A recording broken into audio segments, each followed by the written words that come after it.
sa Lizada ning Dakbayan sa Davao kay laing benepisyaryo na usab ang mudawat sa atoang dala nga solar radio transistor nga hatod mismo sa Arman Foundation sa atoang One Radio campaign. Ara, kauban na nato sila nanay ug tatay. Good morning tay. Complete name po tay. Virgilio Castaños. Virgilio Castaños. Castaños. Unsa ang ni tatay Virgilio? Ilik. Oo, si Tata Ilik. Bago ka na operahan tayo, no? Mata.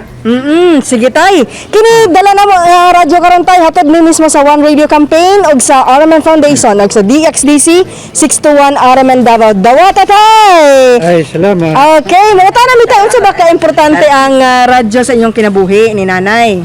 Importante kayo ni kay maminaw ng mga balita.